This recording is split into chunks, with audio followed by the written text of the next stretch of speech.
शरीफ साहब से, अब जबकि वो तीसरी बार वजीर आजम बनने जा रहे हैं वहां के? पहले तो मैं कहूंगा कि दूध का जला छाछ को फूंक फूंक के पीता है।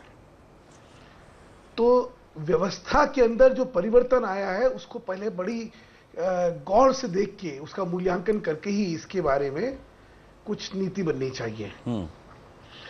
मैं पाकिस्तान की जनता को बधाई देना चाहता हूं कि तालिबान के खौफ के मारे उसके सामने उन्होंने सर नहीं झुकाया और एक प्रजातांत्रिक सरकार का चयन करा है, उसके लिए बहुत बधाई की बात है। लेकिन देखिए, पाकिस्तान की जो स्थिति है, उनकी जो राजनीति है, उसमें 4-5 बिंदु हैं जिनमें एक बड़ा नाजुक संतुलन है। जैसे वहां की जुडिशरी, वहां की फौज, वहां का आईएसआई, वहां की सरकार और तालिबान। अब किस समय यह संतुलन किसके पक्ष में बैठेगा, किसके पक्ष में नहीं होगा और कब बिगड़ जाएगा, इसका कोई भरोसा नहीं। सुधांशु जी, ये तो दिखा दिया आपके इलेक्शन में, अगर आप देखें तो ये दिखा दिया है कि नहीं, हम रिजेक्ट करते हैं फंडामेंटलिस्ट को, हम रिजेक्ट करते हैं। आवाम के बारे में मैं नहीं कह रहा। तो डेमोक्रेसी में पब्लिक ओपिनियन तो सबसे बड़ा डिटरमाइनिंग फैक्टर। मैंने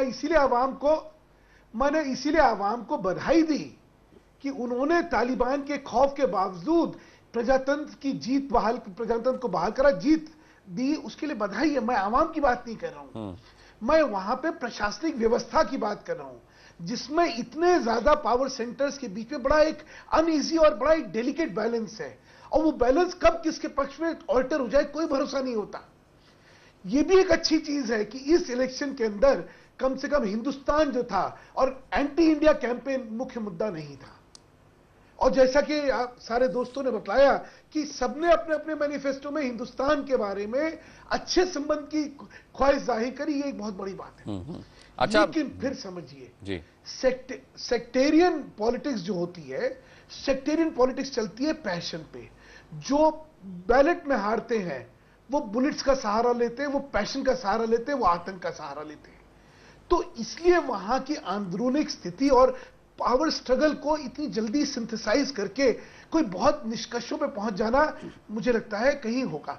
मैं बहुत अभी सुन रहा था कि एक्स्ट्रा माइल की, देखिए हिंदुस्तान ने तो हमेशा एक्स्ट्रा माइल करा। अभी पूरे पीछे कुछ दिन पहले की बात देख लीजिए, एक तरफ आतंकी हमला हुआ, उसके बाद आउटगोइंग प्राइम मिनिस्टर उनके आते हैं तो हम अजमेर में उनका स्वागत करते हैं, we roll the red carpet. प्रश्न हिंदुस्तान की तरफ से एक्स्ट्रा माइल का नहीं है।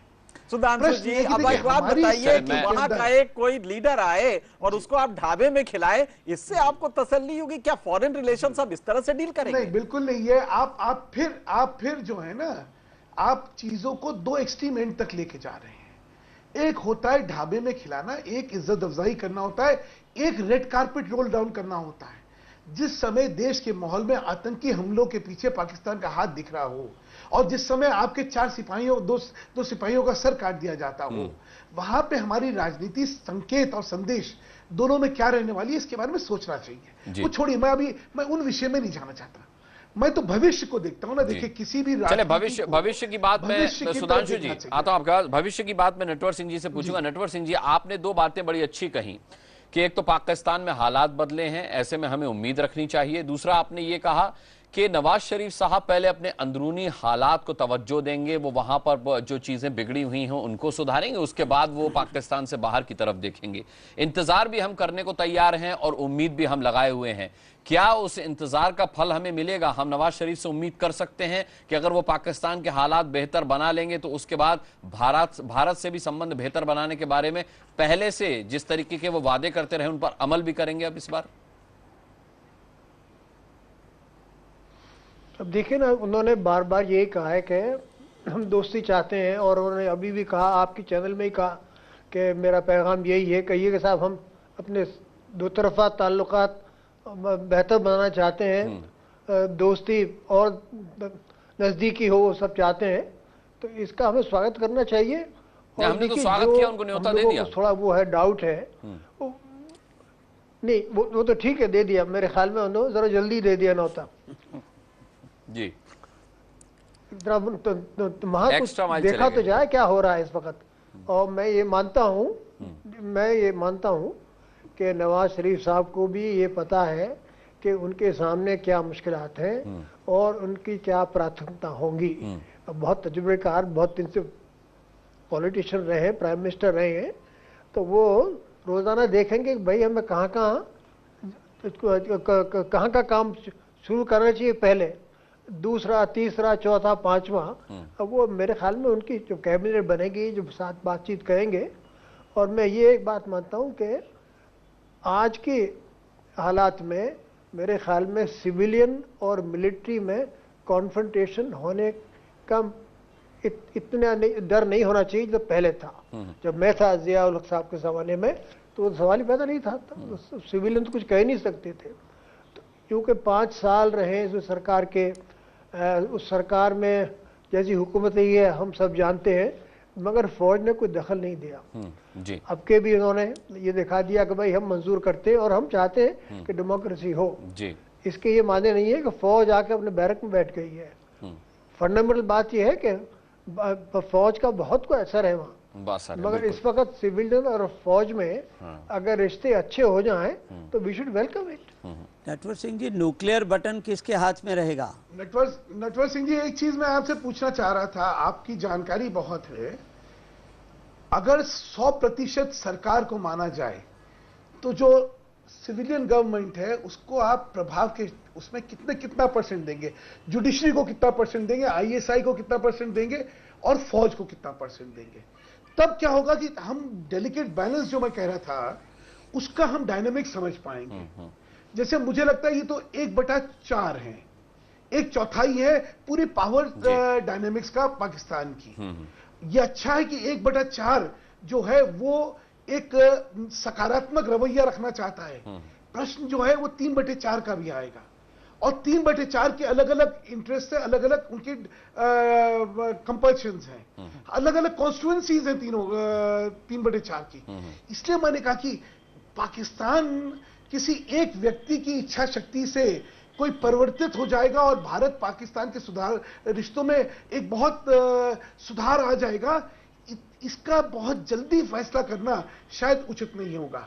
इसमें बहुत, जैसा कि नटवर सिंह जी और सब जने कह रहे हैं, इसमें वेट एंड वॉच जो है। चले सुधांशु जी, उम्मीद बेहतरी की होती है और पाकिस्तान के अवाम के अगर नजरिए से देखा जाए तो बेहतरी की शुरुआत वहां पर हुई है और एक अच्छी पहल हुई है। लेकिन अशोक टंडन जी, जो ताकतें वहां पर लोकतांत्रिक प्रक्रिया में दखल दे रही थी, जिन्होंने ये चुनाव न होने देने की कस्में खा रखी थी, जिन्होंने वोटिंग के दौरान फिदायन हमले किए, वहां पर धमाके किए, आपको लगता है कि वो नवाज शरीफ साहब को एक कदम भी हिंदुस्तान की तरफ उठाने देंगे? देखिए, आपने बिल्कुल ठीक कहा है कि पाकिस्तान में जो इलेक्शन अभी हुए हैं और इलेक्शन प्रोसेस या डेमोक्रेटिक प्रोसेस चल रहा है, उसके पीछे बाहर की ताकतों की मदद भी रही है। हम कुछ भी कह लें, लेकिन पाकिस्तान के जो इतिहास है उसमें बाहरी ताकतों का दखल अंदाजी रही है। और अगर आज भी बाहर, इसलिए मैंने नटवर सिंह जी से पूछा था कि इसमें इंटरनेशनल कम्युनिटी का रोल क्या होगा।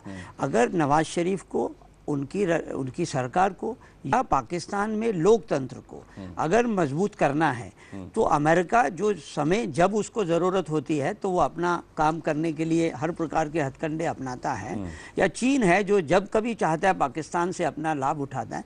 तो इन लोगों को भी देखना पड़ेगा। केवल ये भारत का काम नहीं है कि हमारा पड़ोसी मजबूत बने, वहाँ पर लोकतंत्र हो, वहाँ की आर्थिक व्यवस्था बदले। ये काम पूरी इंटरनेशनल कम्युनिटी का है। जो लोग उनको एड देते हैं उन लोगों को भी ये देखना होगा कि ये लोकतंत्र की बहाली में जो आपने प्रश्न पूछा उसका जवाब ये है कि मैं समझता हूँ कि इस इलेक्शन में जो लोकतांत्रिक तरीके से चुनाव हो गया, इसके पीछे भी बाहरी ताकतों का समर्थन रहा होगा। वरना तालिबान और इन ताकतों को कंट्रोल में रखना केवल वहाँ की सिविलियन सरकार के बस का नहीं था। यहाँ तक भी मैं कहना चाहूँगा कि आर्मी भी अगर इस चुनाव में ठीक तरह से कोऑपरेट कर गई तो कहीं ना कहीं बाहरी दबाव के चलते पाकिस्तान में लोकतंत्र चल रहा है। और उस लोकतंत्र को बनाए रखने के लिए, पाकिस्तान को स्टेबल बनाए रखने के लिए, वहाँ की इकोनॉमी इंप्रूव करने के लिए और पाकिस्तान से चलने वाले आतंकवाद को भारत के खिलाफ को रोकने के लिए भी और इसी कड़ी में भारत से अच्छे संबंध बनाने में भी इंटरनेशनल कम्युनिटी को एक बहुत अहम भूमिका निभानी पड़ेगी। उनको हर समय पाकिस्तान पर नजर रखनी पड़ेगी कि क्या उनके द्वारा दी हुई विकास की राशि भारत के खिलाफ तो इस्तेमाल नहीं हो रही या सेना उसका दुरुपयोग तो नहीं कर रही। तो मैं समझता हूं कि जिन ताकतों की आप बात कर रहे हैं उनको काबू में रखने में केवल नवाज शरीफ सक्षम होंगे, मैं नहीं मानता जी।